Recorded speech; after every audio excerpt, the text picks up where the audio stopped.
Hello guys, welcome back. It's good to see you again. I hope you had a great weekend. Alright, let's get right to it, to our market outlook for the week of June 10th to June 14th. Alright, starting right away, let's look at the European Central Bank rates. We had a rate cut last week, which was very interesting, seeing as we've been expecting rate cuts from the major banks for the longest time. The Central Bank of Canada and the European Central Bank had rate cuts last week, as we can see right here. There was a rate cut of 25 basis points by the Central Bank of Canada and 25 basis points by European Central Bank as well. We have rate announcements coming for the US dollar this week, so we'll see how that goes. But for now, this is what we have to work with. Going right to our bond yield, we've been maintaining this bullish structure for the longest time on the monthly time frame.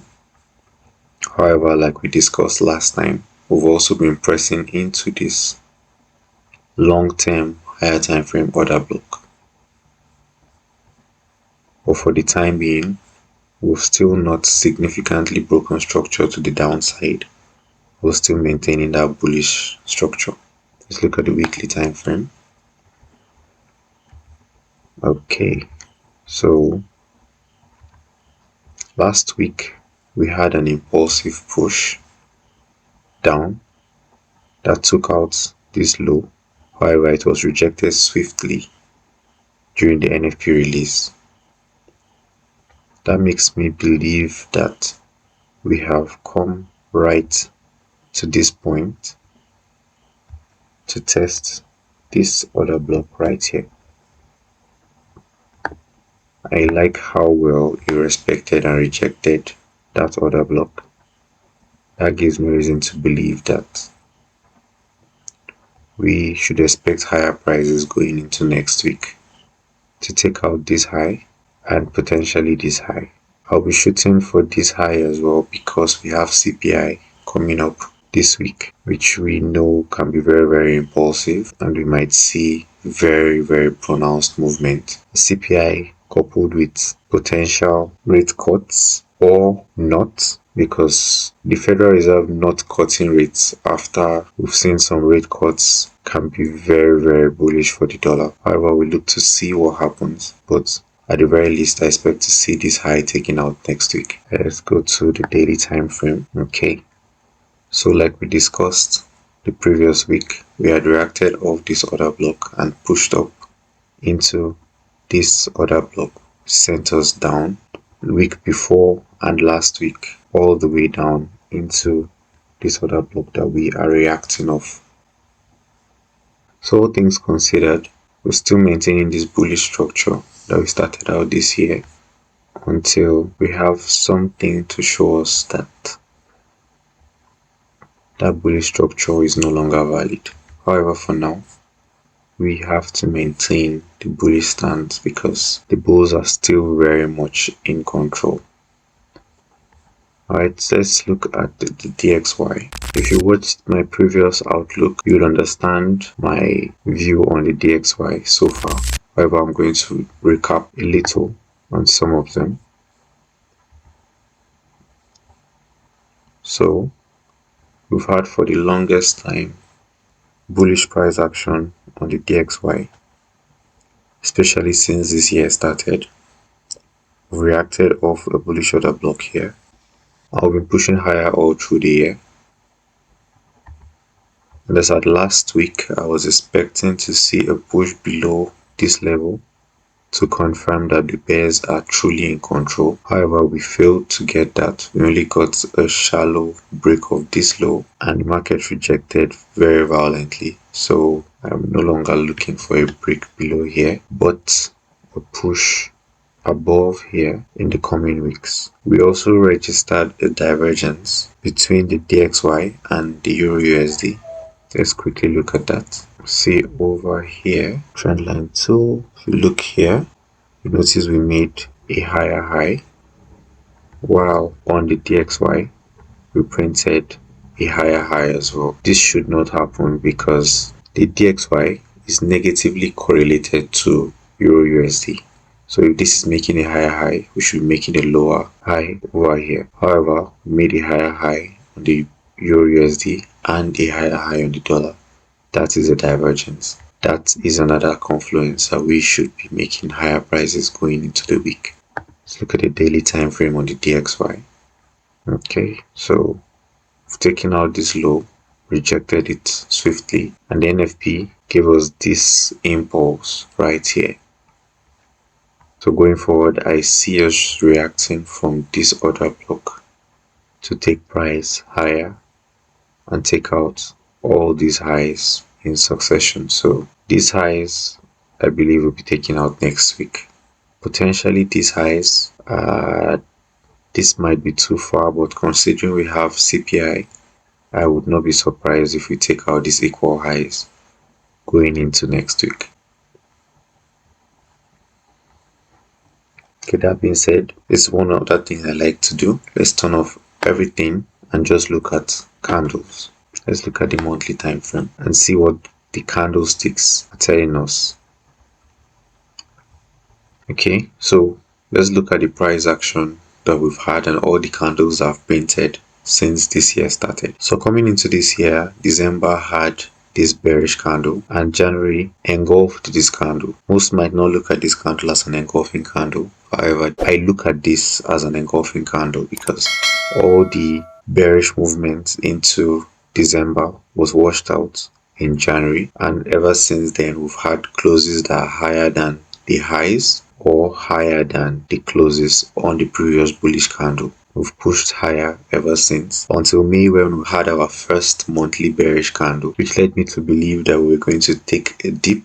However, it seems that was just a reaction, a brief reaction, and going on, we'll potentially have higher prices. Now looking at these two candles, you see how it's a little different from these two candles, in the sense that this candle engulfed this candle by closing above the open of this bearish candle. However, here we did not wick below the low, and we also did not close below the open of this bullish candle. If you've watched my previous video, my outlook on June 3rd to June 7th, you'd see that I was looking at this as an engulfing candle with the expectation that the following candle will take out the low on this bullish candle to confirm that we are truly bearish. However, we failed to do that. We created a divergence over here with the Euro USD, and because of that, I've decided to switch my bias. Okay, so let's continue reading the candlesticks. So this is a new month. We can't really tell much from this, so let's go to the weekly time frame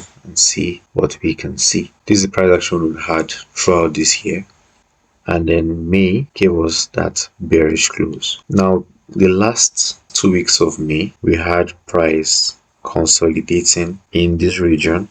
If you notice, we've had a swing high. If you don't know what a swing high is, you should watch my previous video. I explained what a swing high is. We had a swing high here and we started pushing down, closing below old lows until these 2 last weeks where we consolidated a bit, and now price wicked below this low and completely engulfed this candle and closed above the open and close of the consolidation of these last 2 weeks. This is another very strong bullish confluence that we have on the DXY. Looking at the daily time frame, the candles we have here, this is that consolidation in the middle of May, pierced below that starting out June, the first week. However, all this bearish move has been washed out by just a single candle all the way to the last candle of May. This in itself is a very strong candle.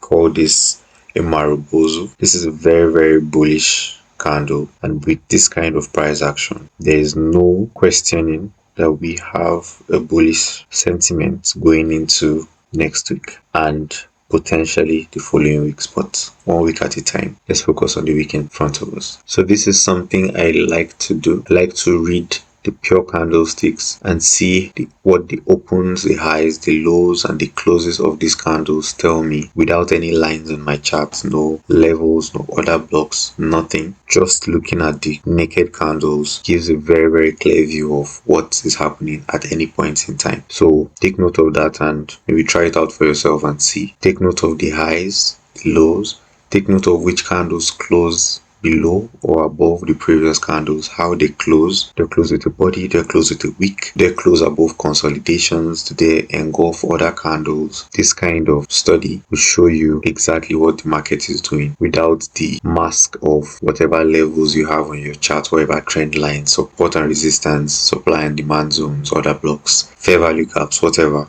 Those things can sometimes impose your sentiment or your will on the market unconsciously without realizing that you are forcing the market to do a certain thing. So turn off all your lines. Just use this function here to hide everything on your chart, hide all your drawings, hide all your indicators, and look at the naked candles. What are the naked candles telling you? And then you can draw on your lines and stick to the bias from the candles. Okay, with that said, let's look at the economic data we have for next week. Yeah, the most important economic release for this week, I would focus on the CPI and the funds rate, but it's also a very packed week. We have on Tuesday, GBP economic data release for claimant count change. On Wednesday, we have GDP for the pound. We also have core CPI data for the USD. We have interest rate announcements for the dollar. We have FOMC statements, press conference, economic projections for the dollar as well. On Thursday, we have core PPI and unemployment claims. And on Friday, we have consumer sentiment. It's also an event-packed week like last week. So going into next week, these are the economic data that we have, and let's see what CPI does, and let's see what the Federal Reserve does about the interest rates. That is my major concern going into next week. The forecast is that they keep rates unchanged, which will be very bullish for the dollar, and that will tie into the bias we have for this week. Alright, so that is it for this week's outlook. So my bias going into this week, I see the dollar taking out this high, potentially this high, depending on how aggressive the move is during CPI. So we should be revisiting 106.5 in the nearest future this week, or latest potentially next week. So that being said, have a great week, have a profitable week next week. Trade safe. CPI, it can be very volatile, and if you're on the wrong side of the market, you can get burnt very badly. So be very careful how you trade during CPI, and do not take this as financial advice, of course. That being said, have a lovely week, trade safe, and take care. If you watched to this point of the video, leave a thumbs up, subscribe if you haven't, because why not? Share this video with anyone who you believe would find value in this video, and until next time, stay safe, trade safe. See you in the next video. Take care.